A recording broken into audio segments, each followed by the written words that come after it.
புரட்சி தமிழர் எடப்பாடியார் அவருக்கு கூடுற கூட்டத்தை பார்த்தோன்னே அவருக்கு பயம் வந்துச்சு. அதனால நாடு கடந்து தப்பிச்சு ஓடின மாதிரி ஓடி இருக்காரு. அரங்கம் கிடைக்கும், 210 பவுண்டு கட்டினா ஒரு அரங்கம் கிடைக்கும்.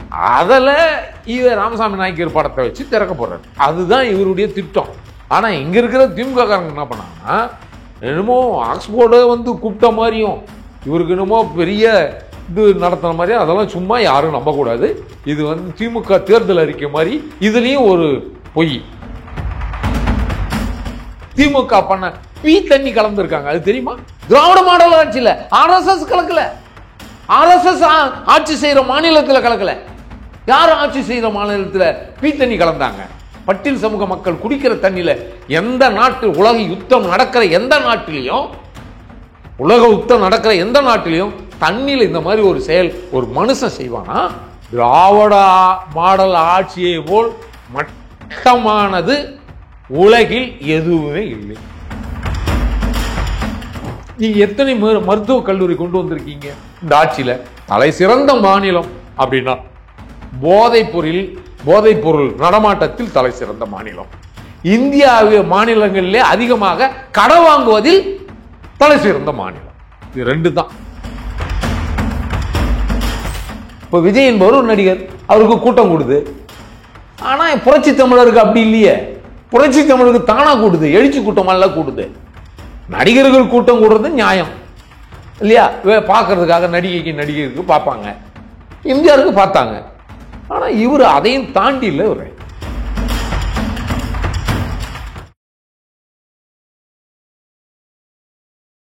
இளையபாரத நேயர்களுக்கு வணக்கம். இன்னைக்கு நம்ம நேர்காணலில் நம்ம சிறப்பு விருந்தினர் தமிழர் சேனை கட்சியை நிறுவனர் மற்றும் தலைவரான எருமலை ராமச்சந்திரன் சார் அவர்கள் தான்.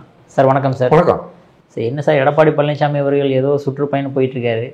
ஆனால் ஸ்டாலின் பார்த்தீங்களா சார், அவர்கள் சிஎம் ஜெர்மனி வரைக்கும் அங்கே போய் ஆக்ஸ்போர்ட் பல்கலைக்கழகத்திலே பெரியார் அவர்களுடைய சிலையை திறக்கலாம், அந்த மாதிரி விஷயங்கள் நிறைய முன்னெடுத்துட்டு இருக்காரு. நீங்கள் என்னடனா தமிழ்நாட்டிலே இங்கேயே சுற்றிக்கிட்டு இருக்கீங்க, என்ன சார் இது? இல்லை, அவர் புரட்சி தமிழர் எடப்பாடியார் அவருக்கு கூடுற கூட்டத்தை பார்த்தோன்னே அவருக்கு பயம் வந்துச்சு. அதனால நாடு கடந்து தப்பிச்சு ஓடின மாதிரி ஓடி இருக்காரு.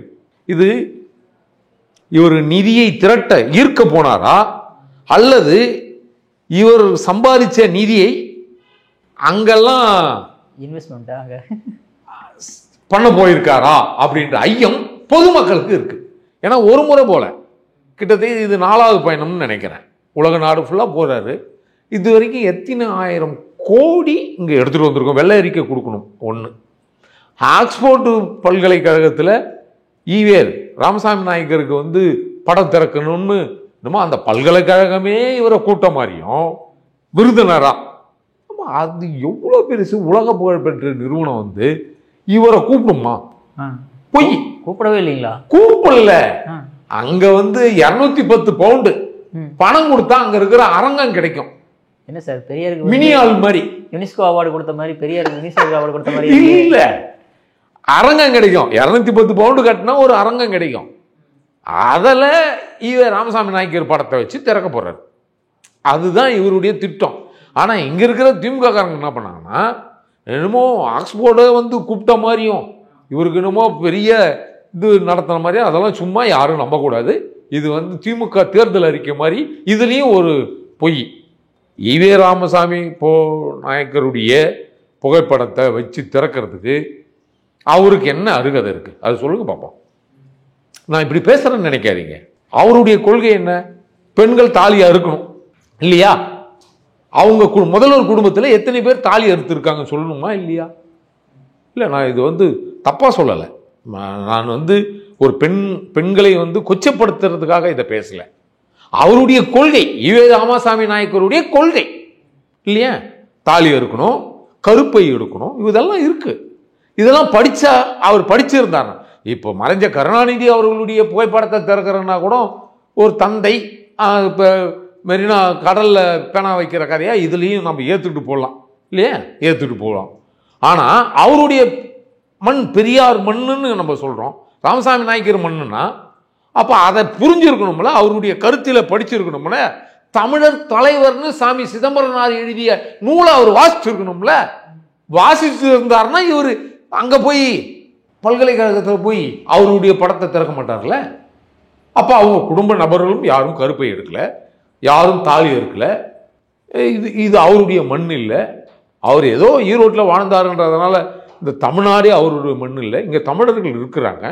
அவர் பிறப்பதற்கு முன் சிறு வயதில் இருக்கும்போதே இங்கே தமிழ் மன்னர்கள் ஆட்சி செஞ்ச மண் இது. அவங்க படத்தை திறக்கணும்னு ஒரு நியாயம் இருக்குல்ல. மூவேந்தர் படத்தை போய் திறக்க வேண்டியதானே? சேர சோழ பாண்டிய மன்னர்களுடைய படத்தை திறக்க வேண்டியதானே? இல்லையே. அவரை வளர்த்து விட்டது தாத்தா ரெட்டமலை சீனிவாசன்.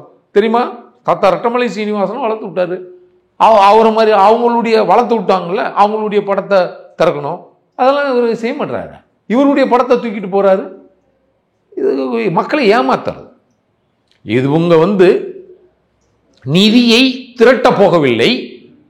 இவர்கள் அடிச்சதுல இப்போ முடிஞ்சு போச்சு. இப்போ இது வரைக்கும் என்ன அவசியம் இருக்கு? இதே முதல்வர் பேச்சே சொல்றேன். அண்ணன் எடப்பாடியாருடைய ஆட்சியை பத்தி இதே வெளிநாட்டுக்கு அவர் போகும்போது, இன்றைய இப்போ போறாருல வெளிநாடு போன முதல்வர் அதே கேள்வி கேட்டிருக்காரு. என்ன அவசியம் இருக்கு? நிதி திரட்ட வேண்டிய அவசியம், ஈர்க்க வேண்டிய அவசியம் என்ன இருக்குன்னு கேட்டிருக்காரு. அதே கேள்வியை நான் அவரை கேட்கிறேன். ஆட்சி முடிய போது இந்த 5 மாதத்தில் நிதி திரட்டி என்ன செய்ய போறீங்கன்னு கேட்கிறேன். சரிங்களா? அவர் கேட்ட கேள்விதான், நான் கேட்கல. புதுசா நான் கேட்கல. புதுசா அப்பா அப்பா அப்பா அப்பான்னு அழைக்கணும்னு சொல்றாரு. சும்மா சொன்ன ஒரு கதை. அவங்க மகன் இருக்கார்ல திரு உதயநிதி, ஒரு புத்தக வெளியீட்டு விழா. அந்த புத்தக வெளியீட்டு விழா எல்லாரையும் அண்ணன் மாமா அப்படின்னு முறை வச்சு பேர் சொல்லுவார். ஆனால் அம்மாவை மட்டும் முதல்வர் மனைவின்னு பேசுறாரு, துணைவியார்னு பேசுறாரு. அம்மாவை அம்மான்னு சொல்றதுக்கே முடியல. ஆனா அவங்க அப்பாவும் ஊரெல்லாம் அப்பான்னு கூப்பிடணுமா? பெத்த புள்ள தான் பெத்த தாய அம்மான்னு சொல்ல முடியல. மேடையா இருந்தாக்கா அம்மா அம்மா இல்லாத போயிடுவாங்களா? அது காணொலி எடுத்து பாருங்க, ஊடகத்தில் இருக்கு. காணொலி எடுத்து பார்த்தோன்னா இவர் மாமா அவர்களே, சித்தப்பா அவர்களே, அண்ணன் அவர்களே, அவங்க அம்மா பேர் உடனே முதல்வரின் துணைவியார் அவர்களேன்றாருப்பா. இது என்ன பழக்கம்னு தெரியலையே. இது தமிழ் கலாச்சாரத்தில் அப்படி இல்லையே. தாய் எந்த நிலையில் இருந்தாலும் தாய் தாய் தானே, அம்மா அம்மா தானே.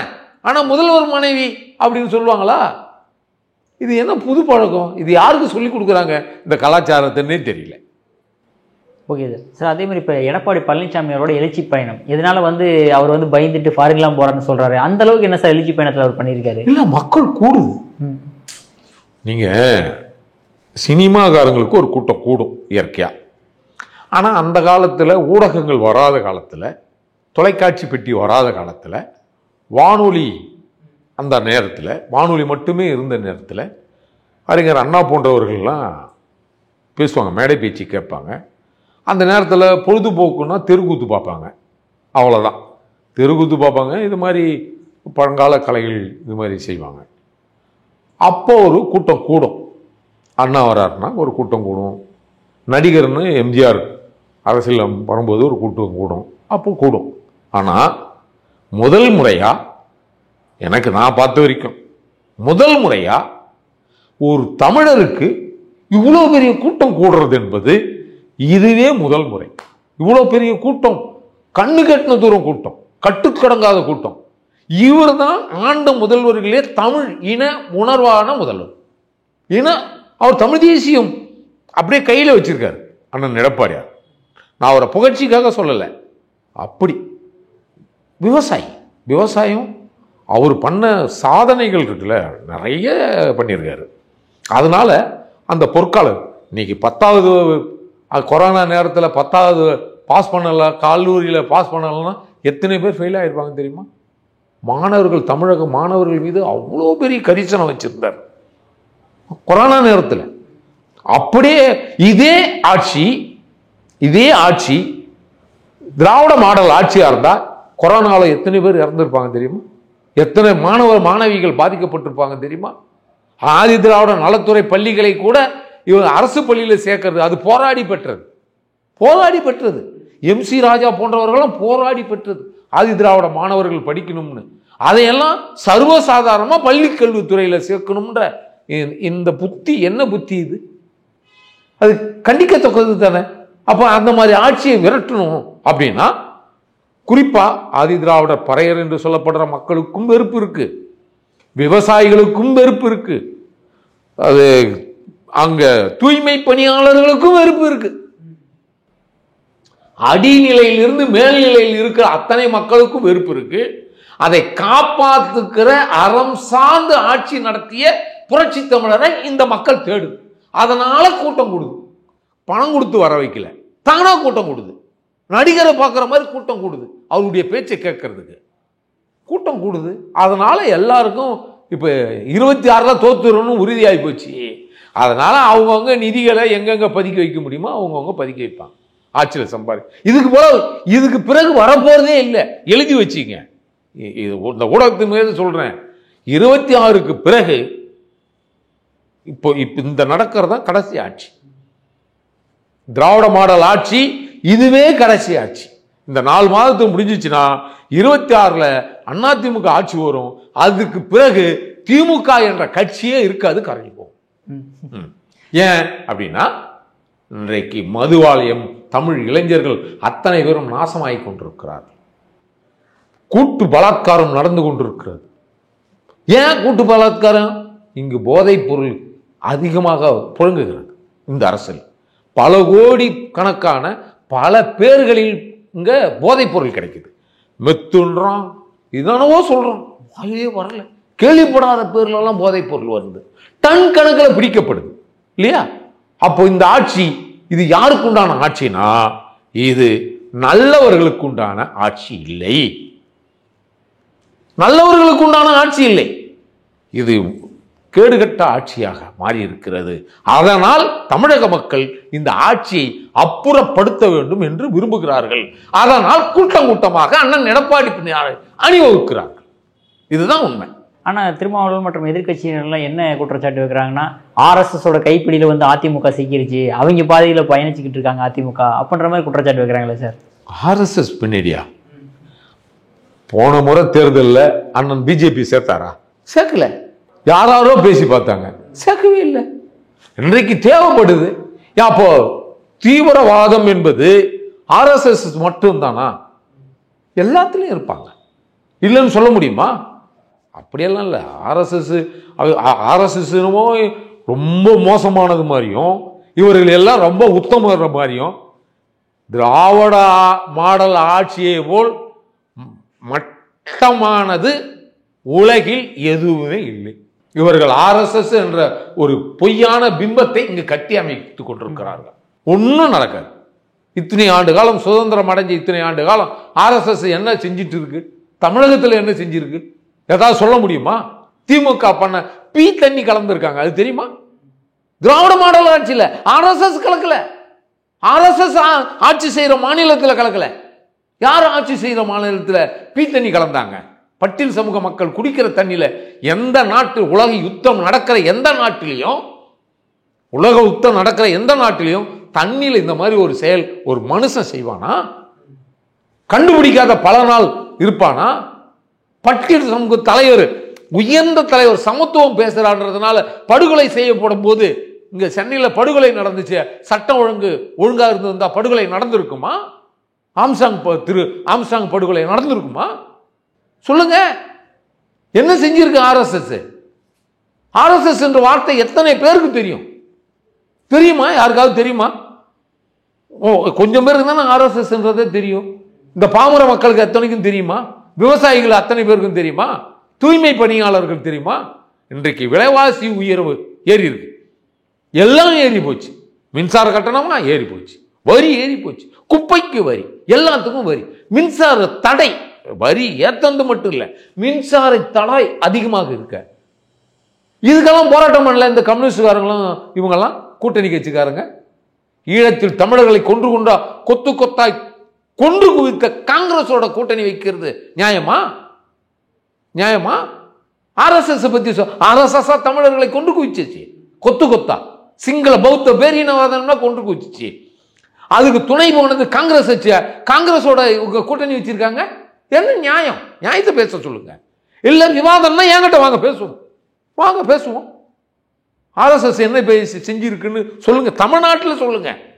இந்தியாவுக்கு நான் வரல. நடக்க போறது தமிழ்நாட்டினுடைய தேர்தல், 26 தமிழ்நாட்டினுடைய தேர்தல். வாங்க, ஆர்எஸ்எஸ் தமிழ்நாட்டில் என்ன செஞ்சிருக்குன்னு சொல்லுங்க, பேசுவோம். என்ன ஒடுக்குமுறை இருக்குன்னு சொல்லுங்க, பேசுவோம். வாங்க பேசுவோம். திராவிட மாடல் ஆட்சி செஞ்ச துரோகங்களை சொல்லுவோம், தெரியுமா? வாங்க பேசுவோம். Okay sir. ஸோ அடுத்ததாக இப்போ வந்து இந்த சிவகங்கை திருப்புவனத்தில் வந்து அந்த உங்களுடன் ஸ்டாலின்றது ஆத்தோரமாக போனதுக்கு வந்து அதிமுகவினர் தான் வந்து சதி செஞ்சுட்டான்ற மாதிரி ஒரு பொருளை கிளப்புறாங்களே சார், எந்த அளவுக்கு உண்மை சார் அது? இது உங்களுடன் ஸ்டாலின் இது எதுக்கு இப்போ இவ்வளோ நாள் உங்களுடன் இல்லை, இப்போ தேர்தல் முடிய போகிற நேரத்தில் தான் இருக்கிறாராம். எப்படி அந்த சான்று வேணுமா இந்த சான்று வேணுமான்னு வைகை ஆற்றில் மீன் போறது பார்த்துருக்கலாம். ஃபார்ம் போறது கொடுத்த மனு போலாமா? வெக்கக்கேடா இல்லை? ஏற்கனவே வந்து நீட்டை ஒழிக்க போறேன்னு துணை முதல்வர் எல்லாம் வசூல் பண்ணி எத்தனையோ லட்சம் கையெழுத்து வாங்கி ஒரு கண்ணாடி பேழையில அடைச்சி, தெரியுமா? பிரதமருக்கு அனுப்பல, ஜனாதிபதிக்கு அனுப்பல. எங்கேயாவது இப்படி நடக்குமா? நீட்டை ஒழிக்கிறதுக்குன்னு வாங்கினாங்க. அது சூட்சமம் வேற தெரியுமா இவங்களுக்கு? யாருக்கு இது? நீங்க ஓட்டு போட்டு நாங்க முதலமைச்சர் ஆயிட்டா ஒரே வாரத்தில் நீட்டை எடுத்துருவோம்னு சொன்னேன். எவ்வளவு ஒரு பித்தலாட்ட பேச்சு இல்லை, பொய் பேச்சு இல்லை. வாங்கி கண்ணாடி பேழையில அடைச்சு வச்சு அதை காட்டினாங்க. அதுக்கு கண்ணாடி பேழையில வைக்கிறதுக்காக கையெழுத்து வாங்கினேன். வாங்கினா ஜனாதிபதிக்கு அனுப்பணும், பிரதமருக்கு அனுப்பணும். நீட்டுனால என்ன சிக்கல் இருக்குன்னு சொல்லணும். இது நீட்டை இவங்களால நிறுத்த முடியாதுன்னு தெரியும். தெரிஞ்சிருந்தும் இவங்க வந்து நான் எங்களுக்கு நீக்க முடியும்னு சொன்னேன். யாரை ஏமாத்தினது? எத்தனை லட்சம் மாணவர்களை ஏமாத்திருக்கீங்க நீங்க. எத்தனை மருத்துவக் கல்லூரி கொண்டு வந்திருக்கீங்க இந்த ஆட்சியில. தலை சிறந்த மாநிலம் அப்படின்னா போதைப் பொருள் நடமாட்டத்தில் தலை சிறந்த மாநிலம். இந்தியா மாநிலங்களிலே அதிகமாக கடன் வாங்குவதில் தலை சிறந்த மாநிலம். இது ரெண்டு தான். மின்சார தடை ஏற்படுதல் தலை சிறந்த மாநிலம். இது மாதிரி அப்படியே போலாம். ஆனா ரெண்டு முக்கியமானது. கடன், யாரும் வாங்காத கடத்தை நீங்க வாங்கி வச்சிருக்கீங்க. அடுத்து நம்ம அனைத்து இந்திய அண்ணா திராவிட ஆட்சிக்கு மீது தான் இந்த வரி சுமை வந்து நிற்கும், கடன் சுமை வந்து நிற்கும். இவங்க பேனா வைக்கலாமா, அதை வைக்கலாமா, இதுக்கு பேர் வைக்கலாமா, அதுக்கு பேர் வைக்கலாமான்னு உழண்டு என்னது கார் பந்தயம் வைக்கலாமா? ரொம்ப முக்கியம்ல. எல்லாம் கார் ஓட்டு எல்லாம் இருக்கிறவெல்லாம் கார் வச்சு தானே சுத்துறான் இல்லையா? இது கேடான அரசு சார். அதே மாதிரி இப்போ எடப்பாடி பழனிசாமி அவர்கள் வந்து சுற்றுப்பயணம் போய்கிட்டு இருக்கும்போது திடீர்னு ஏதோ ஒரு ஆம்புலன்ஸ் குறுக்கால விட்டு டென்ஷன் பண்றாங்களாம்ல சார்? இல்ல, அவங்க புத்தி அப்படிதான் இருக்கும். இவங்களுடைய புத்தி, திமுகவுடைய புத்தி. ஏன்னா யாரும் நல்லா இருக்கக்கூடாது. கூட்டம் கூடுதுல, வைத்தியரிச்சல் ஆம்புலன்ஸ் அனுப்புறது. அவங்க படுத்துக்கிட்டு கிட்னி திருடுறான் திமுக காரன் மருத்துவமனையில, தெரியுமா? கேள்விப்பட்டீங்களா? கிட்னி எங்க திமுகனா நம்பி ஒரு மருத்துவமனையில கூட படுக்க முடியாது போல. கிட்னி திருடுறான் அவன். கிட்னி மனித உறுப்புலே முக்கியமான மனித உறுப்பே திருடுற மாதிரி இருக்கிற இந்த திமுக காரங்க மக்களுக்கு என்ன செய்வீங்க? மணலை திருடுறான், மண்ணை திருடுறான், மலையை கல்லை உடைக்கிறான், இயற்கை வளங்கள் அத்தனையும் அழிக்கிறான், காட்டை அழிக்கிறான், விவசாய நிலங்களை அழிக்கிறான். எல்லாத்தையும் அழிக்க சொல்லிட்டு பாலைவனமா மாத்திட்டு இவங்கெல்லாம் இப்போ அந்நிய முதலீடு ஈர்க்க போறேன்னு வெளிநாட்டில் போய் பதுக்க போயிருப்பாங்கல்ல, அதை அங்க போய் செட்டில் ஆயிடுவாங்க. அவங்கெல்லாம் ராஜபக்சேக்கு நடந்த நிலை இவங்களுக்கும் நடக்கும் எதிர்காலத்தில். ஆனால் சார் இப்போ திமுக செஞ்ச ஒரு 4 விஷயமே போதுமே சார் அவங்க ஜெயிக்கிறதுக்கு. இது ஃப்ரீ பஸ் கொடுத்தது, அப்புறம் 1000 ரூபா பெண்களுக்கு கொடுத்துருக்கிறது, அப்புறம் காலேஜ் பொண்ணுங்களுக்கு வந்து 1000 ரூபா கொடுக்கறது, இந்த மாதிரி 3-4 விஷயமே போதுமே அவங்க ஜெயிக்கிறதுக்கு சார். பெண்களுடைய இது அவங்களுக்கு கிடைக்குமே. காலேஜுக்கு இந்த 1000 ரூபா கொடுக்குறாங்களா? அது யார் விட்டு போனா? அது எல்லாம் கவர்மெண்ட் அரசு, மத்திய அரசு ஆதி திராவிட நலத்துறைக்கு ஒதுக்கின பணத்திலிருந்து எடுத்து கொடுக்குறாங்க. அது ஆதி திராவிட பெண்களுக்கு தானே கொடுக்கணும். அதான நியாயம். ஆதி திராவிட மக்களுக்கு கொடுத்த நிதியை ஆதி திராவிட மக்களுக்கு கொடுத்தா தானே அது நியாயமும் கூட. அப்பதானே அவங்க வந்து அடுத்த நிலைக்கு வளருவாங்க. அந்த பணத்தை எடுத்து வழிப்புலையாருக்கு உடைக்கிற மாதிரி அந்த நிதியை எடுத்து பயன்படுத்துது இது இந்த அரசு. ஒன்று, நீங்க கல்லூரி மாணவர்கள் படிக்கிறதுக்கு பணம் கொடுக்குறோன்னு சொல்லிட்டு படிச்சு வந்தவங்களுக்கு வேலை வாய்ப்பை ஏற்படுத்தி கொடுத்துட்டீங்களா? எத்தனை லட்சம் மாணவர்கள் இங்க படிச்சுட்டு வேலையில்லாத இருக்கிறான் அது தெரியுமா? இன்னைக்கு குடிகாரர்களாக மாறி போனது எத்தனை படித்த இளைஞர்கள் இன்னைக்கு எந்த வேலையுமே கிடைக்காத ஊர் சுத்திட்டு இருக்கிறான்னு தெரியுமா? இவர் என்ன வேலை செஞ்சு வந்தாரு? இவர் இப்போ இருக்கிற முதல்வர் என்ன வேலை செஞ்சாரு? ஏதாவது வேலை தொழில் சொல்ல முடியுமா? இந்த தொழில் செஞ்சேன்னு. திராவிடம்னு பேசினவர் அங்கே ஒரு டிவிக்கு ஒரு பேர், இங்கே கேரளாவுக்கு போனால் ஒரு டிவிக்கு ஒரு பேர், கர்நாடகத்துக்கு போனால் ஒரு டிவிக்கு ஒரு பேர், தமிழ்நாட்டில் வந்து தமிழ் வாழ்கன்னு சொல்லுவார், நாங்கள் செம்மொழி ஆக்கிட்டுன்னு சொல்லுவார். இதெல்லாம் யாரை ஏமாத்துறது? படைக்கணும்னா எங்கே வேணாலும் மாற்றிக்குவீங்களா? அதை ஒரு தமிழன் செய்வானா? முதல்ல செய்ய மாட்டான். அதான் இவங்க இந்த கூட்டமே வந்து ஓசி பஸ் கூட்டம் தானே, ஓசி ரயில் கூட்டம் தானே. ஓசி ரயில் தெரியுமா? ஆமாம், இந்த முத்துவேல் கருணாநிதி முதல்ல சென்னைக்கு வரும்போது ஓசி ரயிலில் தானே வந்தார். இன்னைக்கு பல்லாயிரம் கோடி வச்சிருக்காரு. இந்த பணம்லாம் எப்படி சம்பாதிச்சாரு? எங்க மூட்டை தூக்குனாரா? ரிக்ஷா ஓட்டினாரா? அப்படி செஞ்சாரா? தானி ஆட்டோ ஓட்டினாரா? என்ன வேலை செஞ்சாரு? கொத்தனார் வேலை செஞ்சாரா? இவ்வளோ கோடி எப்படி வந்துச்சு? எத்தனை படத்துக்கு ஒரு கதவாசனம் எழுதியிருப்பாரு சினிமாவில்? அதுக்கு எவ்வளோ பணம் கொடுத்துருப்பாங்க? இந்த சொத்தெல்லாம் எப்படி வந்துச்சு சொல்ல முடியுமா? வெள்ளை அறிக்கை கொடுக்க முடியுமா? இதெல்லாம் தமிழ்நாட்டு மக்கள் ஏமாந்து இருக்கிற வரைக்கும் இவங்க ஏமாத்திட்டு தான் இருப்பாங்க. அதனால கூட்டணி பலம்லாம் ஒன்றும் கிடையாது. எந்த தலைவரையும் நம்ப மாட்டோம். எதிர்காலத்தில் 26ல் இப்போ இவங்க கட்சி நாங்கள் கூட்டணின்னு அந்த பேர் வச்சு ஓட்டுறாங்கல்ல, அதெல்லாம் ஓட்ட முடியாது. இவங்க RSS BJP இவங்க 2 பேரும் ஒன்று சேர்ந்துட்டாங்க, நாங்கள்லாம் வந்து இவங்களுக்கு பிரச்சனையே மதங்கள் இருக்கு. இஸ்லாம் கிறித்துவம் இருக்கு, இந்து மதமும் இருக்கு. இந்து மதத்தில் இருக்கிறவங்க மட்டும்தான் கெட்டவங்களாம் திமுகவுக்கு. மற்ற மதத்தில் இருக்கிறவங்கலாம் கெட்டவங்க கிடையாதான். அப்படி கெட்டவங்கள நான் காட்டா இவங்க மொட்டை அடிச்சுக்குவாங்களா? மற்ற மதத்தில் எது உத்தமமான மதம்னு நீ இந்த மதம் உத்தமமான மதம்னு சொல்லு. ஏன் அண்ணல் அம்பேத்கர் பௌத்தம் தழுவினாரு? சொல்லுங்க, பௌத்தம் ஏன் தழுவினாரு? இந்தியாவில் அவர் மதம் மாறும்போது இங்க எந்த மதமும் இல்லையாண்ணா? இருந்துச்சு. ஏன் அதெல்லாம் போகல அவரு? அப்ப நீங்க மட்டும் இது இந்து மதத்தை மட்டும் தீவிரவாத மதம்ன்ற, அப்ப சேர சோழ பாண்டியன் வானு எந்த கோயிலை கட்டி வச்சிருக்கிறான அவனுக்கெல்லாம் புத்தி இல்லைன்றீங்களா? என்ன சொல்ல வரீங்க? முதல்ல கேட்க வேண்டிய கேள்வி இருக்கு இல்ல. வானு எந்த கட்டினா எப்படி கட்டினா?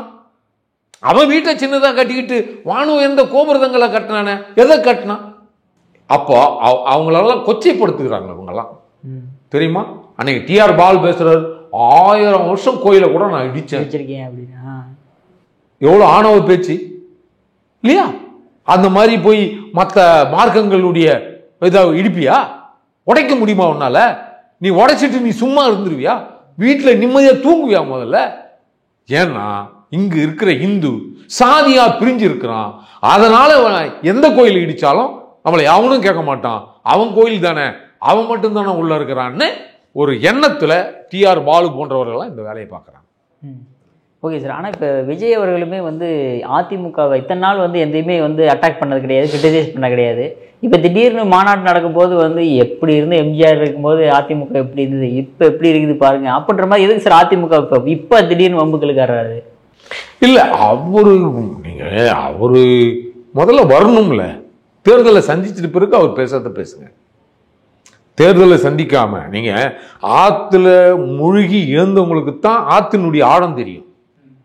ஆத்துல முழுகாவே கரையில இருந்து 1000 பேர் 1000 பேசிட்டு போலாம் இல்லையா? அது முழுகி ஏஞ்சி வரட்டும், அப்புறம் அவர் செய்தியை நம்ம பேசுவோம்.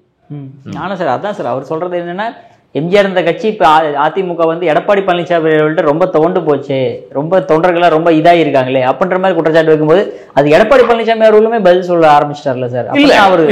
அவரு எம்ஜிஆர்ன்றது ஒரு நடிகர், அவருக்கு கூட்டம் கூடிச்சு. இப்போ விஜய் என்பவர் ஒரு நடிகர், அவருக்கு கூட்டம் கூடுது. ஆனா புரட்சி தமிழருக்கு அப்படி இல்லையே. புரட்சி தமிழருக்கு தானா கூடுது, எழுச்சி கூட்டமெல்லாம் கூடுது. நடிகர்கள் கூட்டம் கூடுறது நியாயம் இல்லையா? பார்க்கறதுக்காக நடிகருக்கு பார்ப்பாங்க, எம்ஜிஆருக்கு பார்த்தாங்க. ஆனால் இவர் அதையும் தாண்டி இல்லை. இவர் உண்மையிலேயே தமிழர். நீங்க அவ்வளவுதான். ஒரு தமிழர் தமிழ்நாட்டை ஆள போறார், ஆண்டார், சிறப்பான ஆட்சி கொடுத்தார். வாரிசை கொண்டு வரல, அவங்க மகனெல்லாம் கொண்டு வரல. எல்லாரும் வாரிசு வைகோ கொண்டு வர்றாரு, வாரிசு கொண்டு வந்தார்ல. அது மாதிரி இவர் கொண்டு வரலையே. இவர் முதலமைச்சராக இருந்தார், வைகோ முதலமைச்சராக இருந்தாரா? முதலமைச்சரே இல்லாதவரு அவங்க வாரிசு கொண்டு வரும்போது அப்பனா என்ன அர்த்தம்? இதுல என்ன புரியுதுன்னா, நான் இருக்கிற வரைக்கும் அதிமுக என்பது கீழே இருந்து மேலே வரலாம், திமுகல இருந்து கீழே இருக்கிறவன் கீழே தான் இருப்பான், மேலே இருக்கிறவன் மேலே தான் இருப்பான். அவங்க வாரிசுகளுக்கு தான் சீட்டு கொடுப்பாங்க. அங்க ஜனநாயகம் இல்லை. அதிமுகல ஜனநாயகம் இருக்கு. இதுதான் வித்தியாசம். சார், உங்க அற்புதமான கருத்துக்களை இளையபாதனோட பகிர்ந்ததற்கு மிக்க நன்றி சார்.